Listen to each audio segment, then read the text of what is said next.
¡Salud! Muy bien. Bueno, este video comienza, como vieron, con mi nietecita en mis brazos y lo he titulado El quiebre, que es un término que se ha usado mucho para significar un cambio brusco que ocurre a veces en cualquier etapa de la vida de un ser humano. En lo que corresponde a mi quiebre, como lo he enunciado varias veces, necesito ponerlo en contexto. En el año de 1930 o 29, no tengo la fecha exacta, porque no sé si la partida de nacimiento fue un año después, un año menos, etc. Yo nací en un pueblito llamado Mendoza Fría. Ese pueblito está enclavado en los Andes venezolanos, específicamente en el estado Trujillo.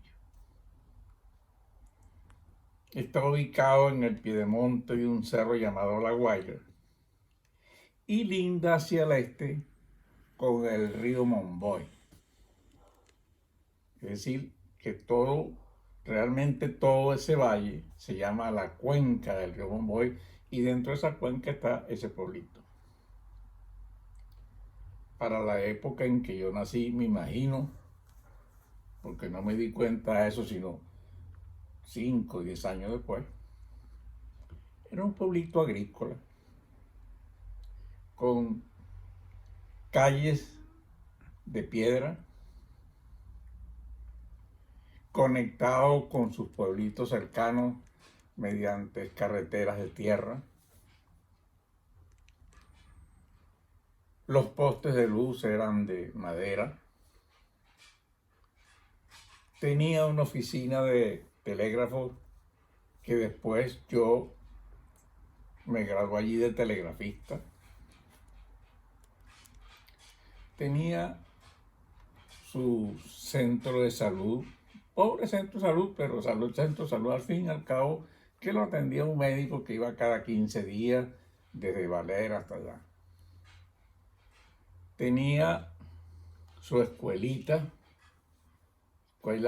primaria, llamada Padre Rosario, y realmente era un pueblo que crecía y se mantenía como un centro agrícola. Es decir, toda la parte derecha de la cuenca del río estaba cubierta de caña de azúcar. Esa caña de azúcar alimentaba mínimo 8 o 11 trapiches que producían la panela, y esa panela todos los días del mundo seguía en un camión hasta Valera, que era su centro de distribución. Pero además de eso, era un pueblo receptor de toda la producción de café que venía desde Monte Carmelo a través de un sinuoso camino que lo recorría todo el tiempo una quebrada llamada la quebrada de Jajó, que de Jajó no, en fin, una quebrada. Y además tenía de todas las cosas, era de destacar su iglesia, ¿no? Una iglesia colonial muy linda, que era tenía como escenario no solamente el edificio, sino además la Plaza Bolívar, que era una plaza pequeña. Bueno, en un pueblo así fue como transcurrió mi vida de niño. En la escuela Padre Rosario hice mi primaria y luego me fui a Valera a seguir el bachillerato porque era el único sitio donde se podía estudiar bachillerato. Llegué y me gradué de bachiller, mejor dicho, inicié mis estudios de bachillerato en ese liceo Rafael Rangel y luego me trasladé a Mérida a rematar el bachillerato, puesto que en Valera nomás que se estudiaban 4 años y no se graduaba uno bachiller, sino tenía que ir o a Mérida o a Barquisimeto. En Mérida terminé mi bachillerato, me gradué de bachiller en ciencias biológicas y luego me inscribí en la Universidad de los Andes. Me inscribí en la Facultad de Medicina. Me había graduado de bachiller en ciencias biológicas. Entonces me inscribí en mi Facultad de Ciencias, en la Facultad de Medicina, pero tuve que abandonar la carrera por cuanto en la primera clase que me llamaron al quirófano, donde hacen las prácticas de cadáveres, ahí yo me desmayé. Entonces me di cuenta que yo no servía para médico. Y entonces tuve que buscar una alternativa y esa alternativa la encontré en la carrera de la ingeniería forestal. Ahí empecé mi carrera de ingeniería forestal y en el año 53 me gradué de ingeniero forestal. Me fui al ejercicio y realmente hoy veo que mi carrera fue vocacionalmente correcta, puesto que fui feliz practicando aquello de que mi orgullo y mi alegría ser el guardián de los árboles de mi patria. Y realmente me siento que realicé una carrera con ética y con amor a lo que hacía. Luego, con esa carrera, empecé a viajar por el mundo, a hacer proyectos por cuenta de las Naciones Unidas, de la FAO, etcétera, etcétera. Y de pronto me vi en que había habido una pequeña cosa. Es decir, de ese mundo de bosques y de árboles y de idealismo por la naturaleza, de pronto me encontré enfrentado a un mundo llamado el mundo agrario. Es decir, me aventó la vida a irme por unos caminos donde ya el bosque no representaba un agraguaney ni una caoba, sino representaba como un símbolo que debía ser útil para el hombre. Es decir, empecé a ver esa relación que debe existir entre lo que uno aprende y la parte social que le toca, que responda a esa necesidad social de que los recursos son para beneficio del hombre. Y así entonces me fui por ese mundo agrario, donde tuve experiencias muy interesantes. Por ejemplo, yo fui miembro principal de la comisión que redactó la reforma agraria. Y luego me tocó en la práctica desarrollar esa ley aprobada mediante la realización de la reforma agraria en Venezuela. De manera pues que todo ese mundo me permitió muchas oportunidades para trabajar. Nunca estuve ocioso.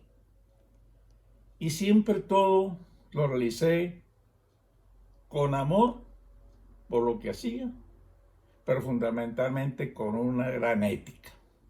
No conocí lo que fue corrupción en ningún aspecto de mi ejercicio profesional. Bueno, después por circunstancias que alguna vez lo analizaremos, caí en un mundo distinto al de la ingeniería forestal. Caí en un mundo donde yo necesitaba valorar ciertos bienes y veía la necesidad de instrumentar alguna herramienta desde el punto de vista de ingeniería para enfocar el problema que yo en ese momento de ejercicio liberal de la profesión se me presentaba. Y entonces encontré lo que se llama la herramienta del avalúo de bienes y por ahí me fui. También en esta nueva pista profesional yo logré ser feliz. Logré enfrentarme a problemas complejos de valoración y sin embargo los realicé. Logré ser catedrático de esa disciplina en el Colegio de Ingenieros y en la Universidad de Oriente, etcétera, etcétera. Logré incluso editar 3 libros que para mí se convirtieron en bestseller. De manera pues que todo eso lo hice. Pues bien, cuando llegue el año 2020 y estoy en mi oficina y me pongo a pensar y a meditar sobre todo eso que yo había hecho, todo lo que yo había estudiado, y que estaba ahí encerrado con dos cosas por enfrente. Una, que ya yo no trabajaba ni en ingeniería forestal, ni en ingeniería de tasación. Yo había cerrado la Santa María, había bajado a la Santa María. Y la había bajado no solamente porque ya mi edad me había dicho, ya está bueno, Raúl, de tanto trabajar. No solamente por eso, sino que simplemente cuando miraba al lado de mi oficina no sentía ningún ruido, no veía gente. Si me asomaba a la ventana, lo que veía era gente con máscara. Veía que la gente ya no se abrazaba. Es decir, el mundo había cambiado para mí. Primero, ya todo lo que yo había hecho no lo seguiría haciendo, o por lo menos como yo lo sabía hacer. Y segundo, se me estaba veniendo encima un mundo que había cambiado bruscamente debido a una pandemia. En ese momento se me planteó un quiebre. Es decir, ya no podrás seguir haciendo lo que hacías por razones de edad y por razones de que ya esos trabajos no te gustan. Es decir, la vida dinámica había terminado. Y comenzaba a partir de allí una vida que la denominé contemplativa. Por cuanto tendría que enfrentarme a nuevos problemas, pero que ya no los iba a enfrentar como había acostumbrado a hacerlo, sino simplemente desde otro punto de vista. Desde el punto de vista del guerrero que merece un descanso. Y en consecuencia, esa vida contemplativa que significó el resultado de ese quiebre, tenía que enfrentarlo ya con una aventura de vida diferente. Y de ahí que en ese momento es cuando realmente decido llamar a mis hijos para informarles que ya yo estaba decidido a viajar a un mundo diferente y a contemplarlo desde un punto distinto. Es decir, que iba a empezar a transitar mi nueva vida contemplativa yéndome del país donde había ejercido, etcétera, etcétera. En consecuencia, fijé que el 28 de febrero yo debería irme a conocer otro mundo. Ese viaje es el que les voy a contar después. Gracias por todo.